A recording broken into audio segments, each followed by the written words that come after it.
என் அன்பார்ந்தவர்களே, படிப்பினுடைய முக்கியமான நோக்கம் என்னங்க? Maths, physics, chemistry, biology, economics இதெல்லாம் 100க்கு 100 மார்க் வாங்கி கோல்டு மெடலோடு அவர் வேலையில் போகிறதானா? ஒருத்தர் படிக்கிறாருன்னா அதில் முக்கியமான நோக்கம் என்னென்னா, ஒரு சமுதாயத்தை பண்பான சமுதாயம் ஆக்கணுன்றதுக்காக தான் படிப்பு. அதுக்காக தான் பள்ளிக்கூடங்கள். இதை நம்ம குழந்தைகளுக்கு சொல்லி சொல்லி வளர்க்கணும். ஒரு உண்மை கதையை சொல்லிவிட்டு இந்த எபிசோட் நான் ஆரம்பிக்க போகிறேன். அமெரிக்காவில் ஒரு பள்ளிக்கூடம். அந்த பள்ளிக்கூடத்தில் பல மாணவர்கள் படிக்கிறாங்க. அதில் நிறைய ஏழ்மையான மாணவர்களும் படிக்கிறாங்க. ஒரு நாள் ஒரு மாணவன் மயக்கம் போட்டு விழுந்துடுறாரு. அப்போது தெரிய வருது, அந்த மாணவன் ரொம்ப ஏழ்மையாக இருக்கார். பகுதி நேரம் தான் வேலை பார்த்துட்டு படிக்கிறாரு. சாப்பாடு கூட அவ்வளோ இல்லை. இதன் காரணமாக வீக் ஆகிட்டார். இது அந்த மாணவனுடைய வகுப்பு ஆசிரியர், கிளாஸ் டீச்சருக்கு தெரிய வருது. உடனே அந்த பையனை கூப்பிட்டு, கவலைப்படாதப்பா, இனிமேல் நான் சாப்பாடு கொண்டு வரேன், உனக்கும் சேர்த்து நம்ம ஒன்றா உட்காந்து சாப்பிட்லாம். மாணவன் கொஞ்சம் தயக்கப்படுறாரு. இல்லை பரவாயில்ல, அதனால் என்ன அப்படின்ட்டு இந்த அரேஞ்ச்மெண்ட்டில் ஓடுது. அந்த பையனுக்கு உண்டான ஸ்கூல் ஃபீஸ் எல்லாம் கட்டிடுவாங்க. அந்த வருஷம் முடிஞ்ச உடனே அந்த ஸ்டூடெண்ட் அந்த ஸ்கூலை விட்டு வெளியில் போகிறாரு. அப்போ போய் அந்த டீச்சர்கிட்ட, madam, I want to settle the bill, எவ்வளோ நீங்கள் செலவு பண்ணிங்களோ சொல்லுங்கள், இப்போ ஒரு அளவு நான் வசதி இருக்குது கொடுத்துட்றேன். அந்த அம்மா, இல்லை பார்த்துக்கலாம், will settle the bill later on அப்படின்னு சொல்லிட்டு நல்லபடியாக ப்ளஸ் பண்ணி அமைச்சிட்றாங்க. இது நடந்து பல ஆண்டுகள் ஆகுது. அந்த டீச்சருக்கு 70-75 வயசு ஆகிடுது. அப்போது அவங்களுக்கு ஒரு சீரியஸாக ஒரு சிக்னஸ் வருது. பல இன்வெஸ்டிகேஷன்லாம் பண்ணி ஒரு பெரிய ஹாஸ்பிட்டலில் அவங்கள அட்மிட் பண்ணுறாங்க. அந்த இன்வெஸ்டிகேஷனில் ஒரு 2 நாள் தங்குறாங்க அந்த ஹாஸ்பிட்டலில். ஒரு நாள் காலையில் வந்து இந்த டியூட்டி டாக்டர் சொல்கிறாங்க, இது மாதிரிமா நாங்கள் என்னன்னு கண்டுபிடிச்சிட்டோம், ஒரு பெரிய ஆப்ரேஷன் பண்ணணும் அப்படின்றாங்க. எவ்வளோ ஆகும்னு கேட்குறாங்க. ஒரு பெரிய தொகையை சொல்கிறாங்க அந்த டியூட்டி டாக்டர். உடனே அந்த அம்மா சொல்கிறாங்க, இல்லைங்க என்னால் முடியாது, அதனால் எனக்கு டிஸ்சார்ஜ் பண்ணிவிடுங்க, நான் வெளியில் போய் நான் பார்த்துக்கிறேன். சரி இருங்க, நான் மேலே கேட்டு சொல்கிறேன் அப்படின்னு சொல்லிட்டு போகிறாங்க.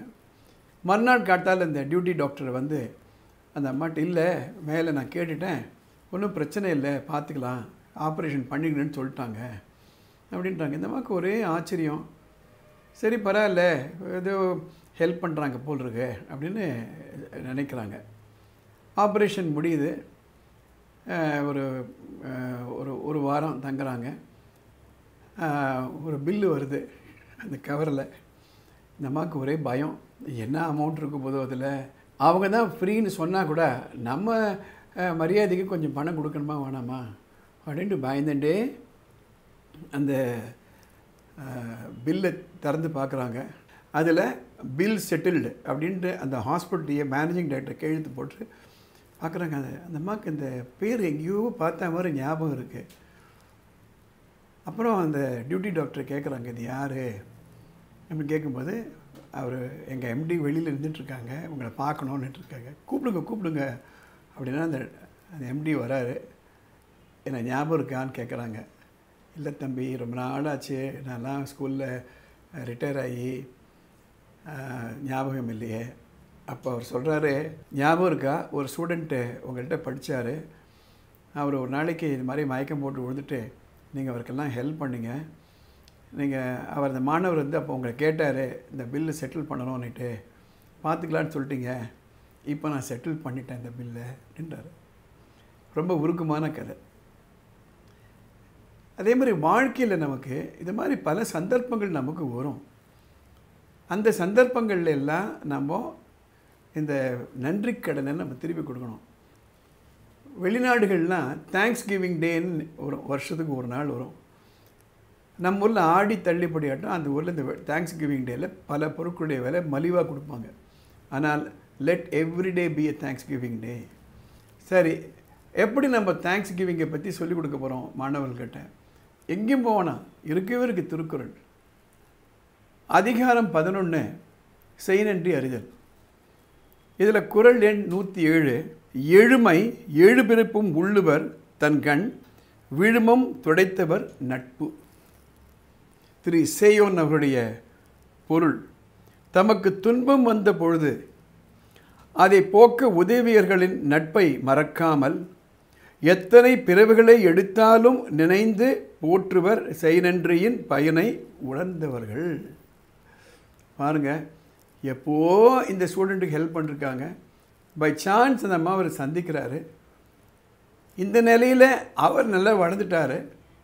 அன்னைக்கு செஞ்ச அந்த உதவிக்காக எவ்வளோ நன்றாக அவர் இந்த மறு உதவி செய்கிறாரு பாருங்கள். இந்த கதையை எடுத்து சொல்லுங்கள் உங்கள் குழந்தைகள்கிட்ட.